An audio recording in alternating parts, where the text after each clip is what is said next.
Është mbledhur këtë të martë Këshilli Vendor për Sigurinë Publike, ku përfaqësues të institucioneve lokale dhe përfaqësues të komuniteteve fetare janë bërë bashkë për të diskutuar dhe paraqitur rezultate në kuadër të garantimit të rendit dhe sigurisë publike në qytet, por dhe ofrimit të një shërbimi më cilësor të institucioneve ndaj qytetarëve. Prezente në takim dhe zonja Lejdi Dervishi, koordinatore kombëtare e Ministrisë së Brendshme. Sipas saj, puna e Këshillave Vendor të Sigurisë Publike duhet të koordinohet edhe me punën e Komitetit kundër ekstremizmit të dhunshëm për të parandaluar rastet që cënojnë sigurinë e jetës së qytetarëve. Është një qark shumë i madh, në fakt ju kryetare nënvizuat si thua çështjet më kryesore, le t'i quajmë sfida, sepse për sa i përket problematikave mund të them që takimi i fundit ose i pari për këtë vit i Komitetit Rajonal për parandalimin e ekstremizmit dhunshëm është mbajtur në prefekturë me datën 15 janar të këtij viti. Nga ai takim nuk ka pasur problematika lidhur me qytetin tuaj dhe me qarkun tuaj, por është e rëndësishme që të kuptohet që puna e madhe që ju bëni me Këshillin Vendor të Sigurisë Publike, me këtë plan për cilën po flasim, duhet të jetë në sinergji me atë komitet i cili është krijuar me urdhër të kryeministrit, pikërisht, domethënë për të pasur një qasje jo më vetëm për qytetin e Vlorës, por një qasje qarku dhe një qasje rajonale. Për kryetarin e Bashkisë së Vlorës Brunilda Mersini, sa i përket rendit dhe sigurisë publike, Vlora tashmë hyn në pjesën e qyteteve të sigurta, kjo fal bashkëpunimit institucional. Sipas Mersinit, turistët e zgjedhin Vlorën edhe fal sigurisë që qyteti ofron. Gjej rastin këtu për të përshëndetur punën e mirë të gjithë secilin nga ne, sepse Vlora hyn në qytete shumë të sigurta, edhe nëse do të ketë një fokus edhe për turistët të cilët e zgjedhin Vlorën, kuptohet që një nga arsyet që shikohet është sa e sigurt është zona, pra ajo pamja e dykushme e qyteteve të pasigurta të Shqipërisë dhe vetë Shqipëria ku hynte në listën e vendeve të pasigurta, tashmë nuk ekziston. Besoj që jemi nga vendet më të mira në sigurinë publike në rajon, sepse është një qytet ku turistët shumë pak incidente për sigurinë e tyre kanë në të qytet të raportuar dhe kjo është edhe falë vëmendjes së veçantë të gjithë strukturave. Kështu që unë shpresoj të gjitha këto reflektime të kemi në të plan bashkë me asistentën tuaj edhe në mbledhjen e ardhshme të reflektojmë një plan detajuar me afate, objektiva dhe qëllime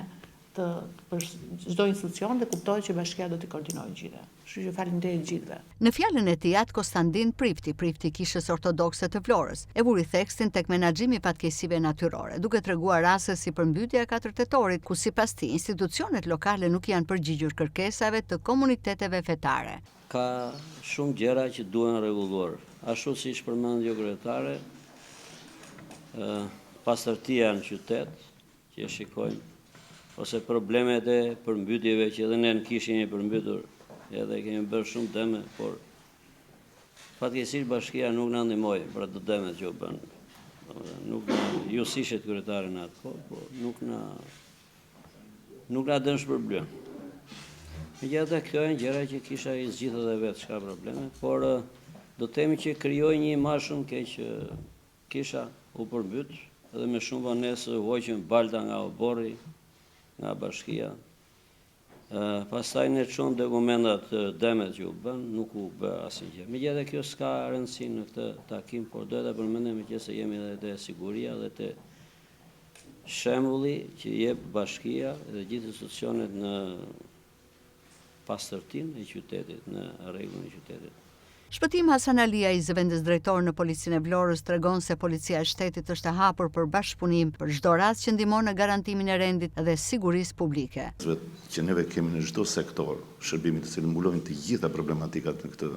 prefekturë, janë të mirëpritur që të vinë në çdo kohë për të trajtuar në kohë problematika për mos t'i lejuar këto probleme të cilat të na agravojnë dhe na krijojnë situata të pakëndshme në qytet. Kryetari tha shumë mirë që Vlora do të ngelet epicentër e turizmit në Shqipëri dhe kjo nuk është turizmi i cili fillon në qershor dhe mbaron në shtator. Tani turizmi i Vlorës është bërë gjithë vjetor. Dhe kuptohet detyrimet më të mëdha në këtë qytet se kushdo tjetër ka Policia e Shtetit për të garantuar rendin publik dhe për të siguruar gjithë pushuesit, jo vetëm vendas, por ata tuaj të cilët imazhin e këtij qyteti të mos e prishim ne. Po ne që jemi këtu kemi detyrimin të parët për të dhënë kontributin tonë. Kështu që unë gjej rastin dhe kërkoj mbështetje me kuptimin nga të gjithë drejtuesit e institucioneve për të qenë bashkëpunues në çdo kohë me njëri tjetrin. Shqetësime dhe rekomandime kanë shprehur dhe përfaqësues të tjerë të institucioneve lokale, por edhe të shoqatave që operojnë në qytet. Kemi zgjedhur për të jetuar dhe për të ushtruar dhe funksionin tonë publik, të vlerësojmë 2-3 nisma të cilat janë sensibilizuese dhe vullnetare, të cilat duke qenë se edhe kjo tavolinë është një tryez me të gjitha aktorët lokal, edhe qendror, si vetë qeverisja vendore, gjithashtu dhe organet të qeverisë qendrore, duke qenë se edhe organi në vetvete domethënë është këshillimor dhe nuk ka detyrime ligjore, mendoj se duhet të krijojmë disa grupe pune sensibilizuese për sa i përket mbajtjes pastër të mjedisit, e cila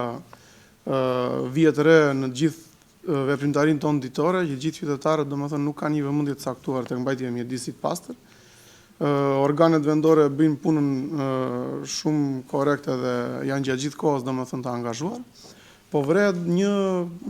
jo vëmendje e theksuar siç duhet nga qytetarët e mbajtja pastër e mjedisit. Nëse nuk ka një bashkërendim të mirë qeverisje dhe qytetar, atëherë asnjëherë nuk marrim atë produktin e kërkuar nga gjithë ne. Duket një punë tepër e vështirë, pastaj dhe tepër e pamundur, sa kalon edhe në pesimizëm. Turist pothuajse gjatë gjithë vitit ka ndikuar që të rritet numri i viktimave apo i atyre vajzave shqiptare apo të huaja, të cilat shfrytëzohen për trafikim apo për forma të tjera të slavërisë moderne, jo vetëm detyrim për ushtrim prostitucioni, por gjithashtu edhe forma të tjera siç janë puna e detyruar. Në fakt, në këtë prizëm, policia e shtetit dhe gjithashtu organizatat e shoqërisë civile janë dyert kryesore ku viktimat kërkojnë ndihmë, kështu që me patjetër në perspektivën time do ishte shumë e rëndësishme fuqizimi i bashkëpunimit në nivel lokal sa i përket tryezës teknike rajonale antitrafikim apo edhe takimeve të tjera të përbashkëta në mënyrë të tillë që të ndikojnë pastaj edhe të punojnë për atë që është qëllimi ynë final, rritja e sigurisë publike në vend. Këshillat vendore të sigurisë publike janë mekanizma të cilët nxisin bashkëpunimin ndërinstitucional në rritjen e parametrave të sigurisë në qytet.